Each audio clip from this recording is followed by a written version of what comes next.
இப்போ front dot உள் பக்கமாக திருப்பி வச்சுக்கிறேன். இது ஆல்ரெடி நான் சொன்ன மாதிரி 34 சைஸ் ப்ளவுஸ்.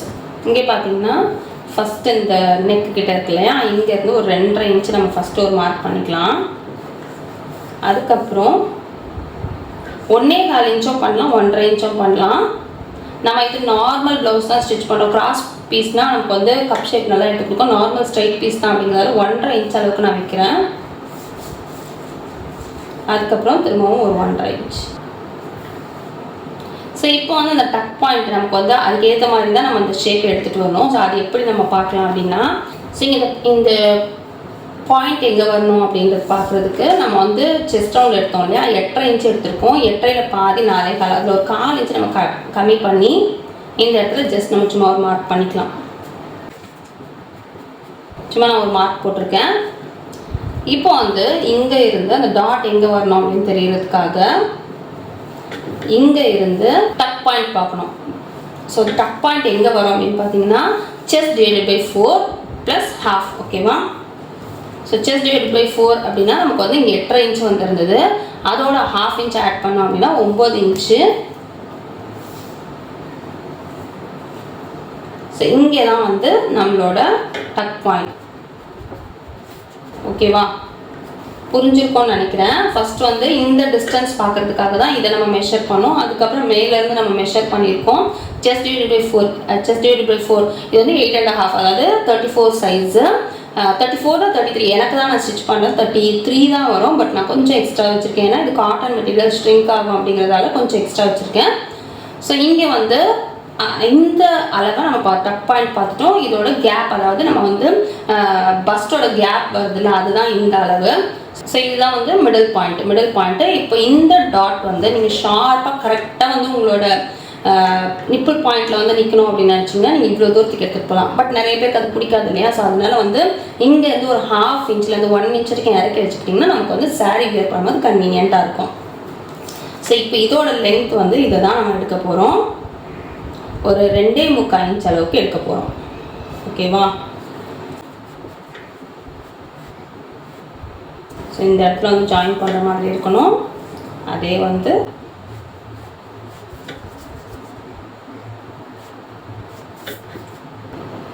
இப்போ இந்த பாயிண்ட் நம்ம கொடுத்தாச்சு. இங்கே பார்த்தீங்கன்னா நெக்ஸ்ட் வந்து நெக்கு கிட்ட இது இருக்கு இல்லையா, இப்போ நம்ம இங்கே மார்க் பண்ணியிருக்கோம், இதை ஃபேஸ் பண்ண மாதிரி வரணும். நம்ம இதெல்லாம் கேல்குலேட் பண்ணணும் அப்படிங்கிற அவசியம் கிடையாது. ஜஸ்ட் வந்து இதை ஃபேஸ் பண்ண மாதிரி வரணும். ஸோ இதுக்கு நேராக போட்டுக்கோங்க. போட்டுட்டு இவ்வளோ தூரம் நம்ம கையில் போட மாட்டோம். 2, 2.25, 2.5 அவ்வளோதான். அதுக்கு மேலே போகக்கூடாது. 2.25 அளவுக்கு நான் மார்க் பண்ணுறேன். ஓகேவா, 2.25 அளவுக்கு மார்க் பண்ணுறேன். இப்போ வந்து இங்கே வர்றதுமே வந்து இதை ஃபேஸ் பண்ண மாதிரி வரணும். பாருங்க. ஸோ இதை ஃபேஸ் பண்ண மாதிரி தான் வரணும். இந்த அளவுமே 3, 3.5, 4, 4.5 இது மட்டும் கொஞ்சம் அதிகமாகவே வரும். 3, 3.5, 4, 4.5 கூட வரும் ஒரு சிலருக்கு. இந்த கேப்பை பொறுத்தது தான். நான் 3.5 இன்ச் அளவுக்கு வச்சுருக்கேன்.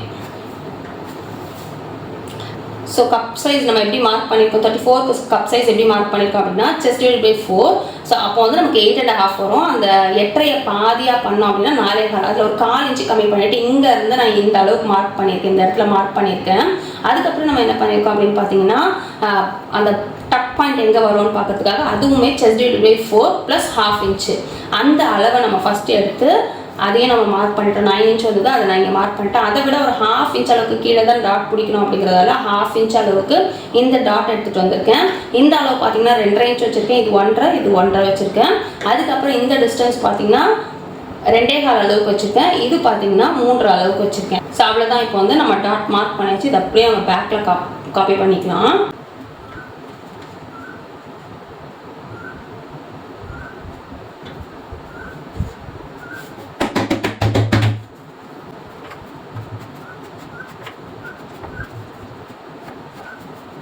ஸோ லைட்டாக தான் இருந்தது, அதில் நம்ம அப்படியே ட்ரா பண்ணியாச்சு. இப்போ ஃபஸ்ட் வந்து நம்ம டாட் பிடிச்சிக்கலாம். டாட் பிடிக்கிறதுக்கு இந்த மிடில் போட்டிருக்கோம் இல்லையா, இந்த இடத்துல ஃபோல்ட் பண்ணிக்கோங்க. ஃபோல்ட் பண்ணி நம்ம லைன் எங்கே கொடுத்துருக்கோமோ அந்த இடத்துல நம்ம வர மாதிரி எடுத்துகிட்டு வரணும். ஸோ இப்படி வச்சு அப்படியே ஒரே லைனாக வரணும். கிராஸ் எல்லாம் ஆகக்கூடாது. இந்த தையல் ரொம்ப முக்கியம். இதுதான் கப் ஷேப் கொடுக்கும்.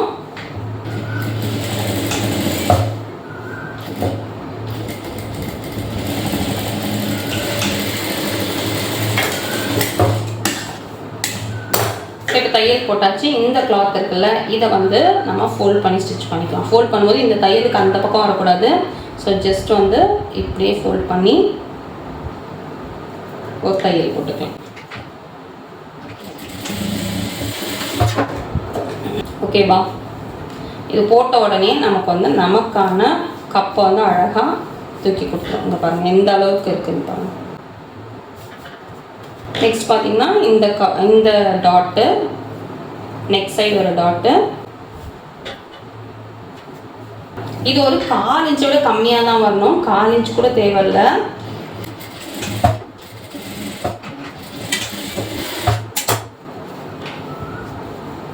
இப்போ அதையும் நம்ம பிடிச்சிட்டோம். நெக்ஸ்ட் வந்து இந்த டாட்டு இங்கே நம்ம பிடிச்சோன்னா, இப்போ நான் இங்கே லைன் போட்டிருக்கேன். அது இல்லாமல் இங்கே நம்ம இங்கே லைன் போட்டிருக்கிற இடத்துல பிடிச்சா இப்படி பேக்கில் திருப்பி பார்த்தா நமக்கு இந்த அப் அண்ட் டவுன் எடுத்துக்கணும். இந்த மாதிரி வரக்கூடாது. ஸோ இன்னும் கொஞ்சம் நம்ம அட்ஜஸ்ட் பண்ணி வரும்போது இப்படி ஒரு இடம் வரும்போது நமக்கு வந்து எந்த அப் அண்ட் டவுனும் இல்லாமல் இருக்கும். அந்த இடத்துல தான் நம்ம டாட் பிடிக்கணும்.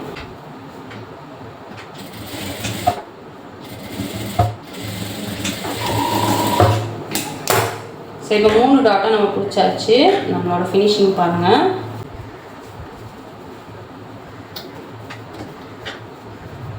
ஸோ நல்லாவே வந்து கப் ஷேப் வந்துருச்சு. இதே மாதிரி இன்னும் பக்கம் பண்ணிக்கலாம்.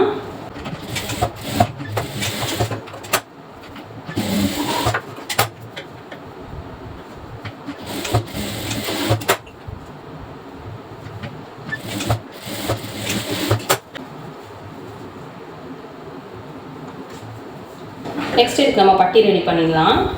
ஸோ பட்டி ரெடி பண்ணுறதுக்கு முன்னால் நம்ம பேக் பார்ட் மார்க் பண்ணியிருக்கிறத ஃபஸ்ட்டு கீழே வச்சுக்கோங்க. அதுக்கப்புறம் ஃப்ரண்ட் பார்ட் மார்க் பண்ணியிருக்கிறது. இந்த நாட்சம் ஒன்றா இருக்க மாதிரி வச்சுக்கலாம். வச்சுட்டு இங்கே எவ்வளோ இருக்குது அப்படின்றத நம்ம மெஷர் பண்ணிக்கலாம். ஸோ 3 இன்ச் அளவுக்கு இருக்குது. நம்ம வந்து ஆமோல் பக்கம் மட்டும்தான் மெஷர் பண்ணியிருக்கோம். எவ்வளோ கேப் இருக்குன்னு 3 இன்ச் அளவுக்கு இருக்குது. அடிஷ்னலாக நம்ம பட்டி கட் பண்ணிக்கலாம். நம்ம வந்து ஆமோல் பக்கம் மட்டும் பார்த்து வச்சுருக்கோம். 3 இன்ச் இருந்தது. ஓகேவா? ஸோ 3 இன்ச் அப்படின்னும் போது ஆமோல் பக்கம் நமக்கு 4 இன்ச் வரணும். இப்போ இங்கேருந்து தான் நம்ம கேல்குலேட் பண்ண போகிறோம். இங்கேருந்து தான் எடுக்க போகிறோம். ஸோ ஆமோல் பக்கம் ஃபஸ்ட்டு வந்து நம்ம இது வந்து நெக்குக்காக நம்ம வச்சுக்கலாம். இது ஆமோல் பக்கமாக வச்சுக்கலாம். ஆமோல் பக்கம் நமக்கு 4 இன்ச் தேவை.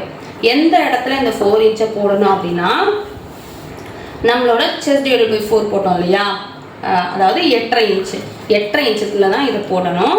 அதுக்கப்புறம் நம்ம அட்ஜஸ்ட் பண்ணி ஸ்டிச் பண்ணிக்கலாம். ஸோ இங்கே பாருங்கள் 8.5 இன்ச்சில் நம்ம போட்டிருக்கோம். அதுக்கு முன்னாடி ஒரு 1.5 இன்ச்லேயே வந்து நமக்கு ஸ்ட்ரைட் வர ஆரம்பிச்சிடணும். இங்கே வந்து 4 இன்ச் வச்சுருக்கேன். இது நெக்ஸ்ட் சைடு 4.5 இன்ச்சு. ஓகேவா? இங்கே 4, இங்கே 4. ஓவரால் வந்து நம்ம 8.5 இன்ச் அளவுக்கு எடுத்துருக்கோம்.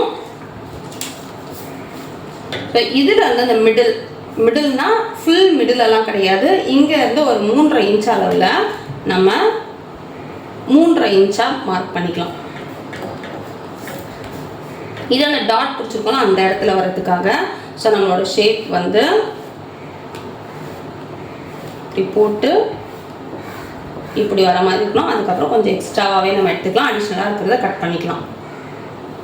புரியும் நினைக்கிறேன் உங்களுக்கு. நம்ம வந்து ஆமோல் பக்கம் தான் எடுத்தோம். ஆமோல் பக்கம் எங்கே எடுத்தோம் அப்படின்னு பார்த்தீங்கன்னா, நம்மளோட செஸ்ட் ரவுண்டு மெஷர் இருக்குல்ல 8.5 இன்ச்சு, அங்கே அதுலேருந்து ஒரு 1.5 இன்ச்சு ஸ்ட்ரைட்டாகவே வரட்டும்.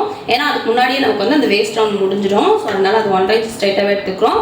இங்கே வந்து 4.5 இன்ச் எடுத்தோம். இதில் வந்து ஒரு 3.5 இன்ச்சு, இங்கே 4.5 இன்ச் எடுத்தோம். இங்கேருந்து பார்த்தீங்கன்னா இது ஒரு 3.5 இன்ச் எடுத்து மார்க் பண்ணியிருக்கோம். எக்ஸாக்ட் மிடில் எடுக்காதீங்க. இங்கேருந்து ஒரு 3 இல்லைன்னா 3.5 இன்ச்சு டிஸ்டன்ஸில் இந்த மார்க் பண்ணிக்கோங்க.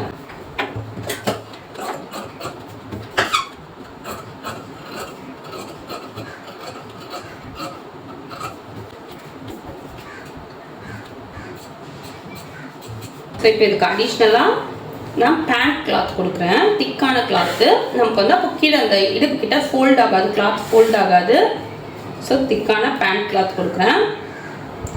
உங்ககிட்ட இல்லைனா திக்கான வேறு ஏதாவது மெட்டீரியல் வச்சுக்கலாம், இல்லைனா இதே கிளாத்லேயே வந்து 2 இல்லைனா 3 அடிஷ்னலாக வச்சுக்கிட்டிங்கன்னா ஓகேவாக இருக்கும். பட் முடிஞ்ச அளவுக்கு இந்த மாதிரி பேண்ட் கிளாத், பழைய பேண்ட்டெல்லாம் இருக்கு இல்லையா, அதை கூட நீங்கள் இந்த மாதிரி பட்டி யூஸ் பண்ணிக்கலாம். அப்போல்லாம் வந்து பட்டினாலே பேண்ட் கிளாத் கொடுத்தா ஸ்டிச் பண்ணுவாங்க. வயசானவங்களை பார்த்தீங்கன்னா உங்களுக்கு தெரியும், உங்களுக்கு அந்த ஸ்டிஃப்னஸ் வேணும் அப்படிங்கிறதால கண்டிப்பாக வந்து பேண்ட் கிளாத் கொடுத்தா ஸ்டிச் பண்ணுவாங்க. ஸோ இப்போ நம்ம ஸ்டிச் பண்ணிக்கலாம். உங்களுக்கு அடிஷ்னலாக கிளாத் இருந்தால் இன்னும் ஒரு பீஸ் எக்ஸ்ட்ரா வச்சுக்கோங்க, எக்ஸ்ட்ரா வச்சு ஸ்டிச் பண்ணுங்கள், இனிமேல் நல்லாயிருக்கும். பட் நான் வந்து இந்த மெயின் கிளாத்தும் பேண்ட் கிளாத்தும் மட்டும் தான் கொடுக்குறேன். இடுப்பு கிட்ட வந்து கொஞ்சம் என்ன சொல்கிறது, இது கொஞ்சம் ரஃப்பாக இருக்கிறதுனால கொஞ்சம் வந்து நம்ம கொஞ்சம் இன்கன்வீனியண்ட்டாக இருக்க மாதிரி இருக்கும். பட் தண்ணியில் போட்டால் ஓகேவாகிடும். இப்போ நம்ம ஸ்டிச் பண்ணுறதுக்கு ஃபஸ்ட்டு கீழே ஒரு 1/4 இன்ச்சை விட அதிகம், 1/2 இன்ச்சோட 1 பாயிண்ட் கம்மியாக ஒரு தையல் போட்டுக்கலாம்.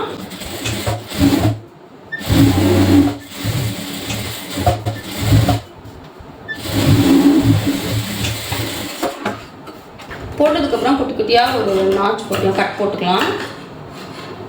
எப்பவுமே நாச் போடும்போது இந்த மாதிரி எட்ஜ் வச்சு போடுங்க. நீங்கள் மிடில் வச்சு இப்படி பண்ணீங்க அப்படின்னா கண்டிப்பாக வந்து தையலில் போய் கட் ஆகிடும். இங்கே பாருங்கள், இப்போ நானே வந்து ஒரு மிஸ்டேக் பண்ணிட்டேன். என்ன பண்ணியிருக்கேன் அப்படின்னா, நல்ல பக்கம் கீழே பார்த்த மாதிரி இருக்கும். நான் எப்போவுமே வந்து ஒரு கிளாத் வச்சு ஸ்டிச் பண்ண மாட்டேன், 2 கிளாத் வச்சு ஸ்டிச் பண்ணுவேன். ஸோ அதனால் கொஞ்சம் கன்ஃபியூஸ் ஆகிடுச்சு. அதனால் இப்போ இதில் என்ன பண்ண போகிறேன்னா, இன்னும் ஒரு அடிஷ்னலாக ஒரு கிளாத் கொடுக்க போகிறேன். ஸோ அந்த கிளாத்தோட நல்ல பக்கம் கீழே பார்த்த மாதிரி வச்சுக்கலாம். ஸோ நல்ல பக்கம் கீழே பார்த்த மாதிரி வச்சு ஆல்ரெடி நம்ம போட்டிருக்கோம்ல, அந்த தையல் மேலேயே தையல் போட்டுக்கலாம்.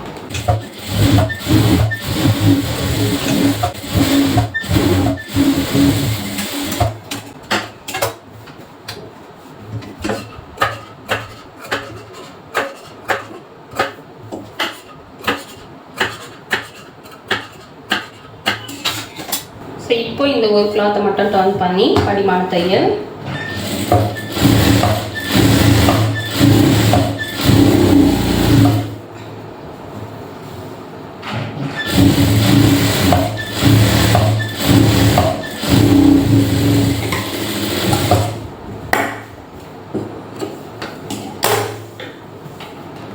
அதுக்கப்புறம் இப்படியே ஃபுல்லாக டர்ன் பண்ணி ஒரு 1/4 இன்ச்சில் ஒரு தையல்.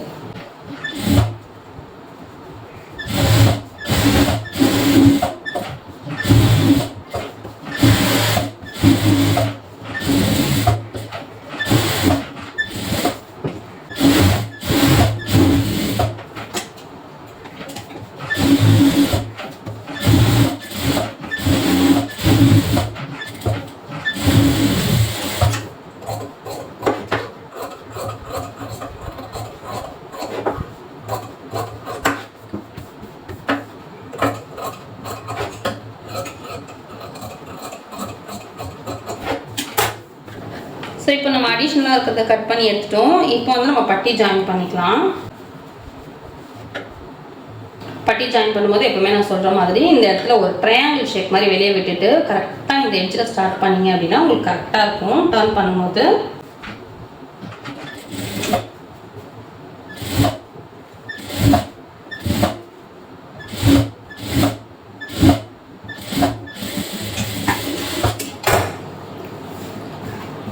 இங்கே பார்த்தீங்கன்னா நமக்கு அப்படி ஸ்டிச் பண்ணும்போது இந்த அப் அண்ட் டவுன் இங்கே வந்து ஒரு வேரியேஷனே வராது, கரெக்டாக இருக்கும். ஸோ திரும்ப இன்னொரு தையல் போட்டுக்கலாம்.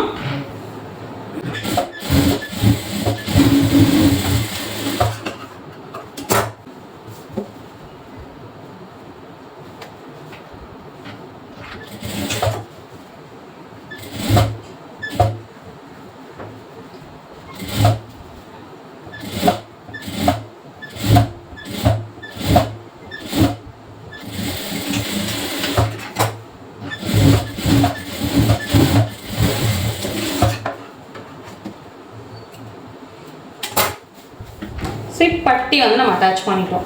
நெக்ஸ்ட் வந்து ஊக் பட்டி ஐப்பட்டி வைக்கணும்.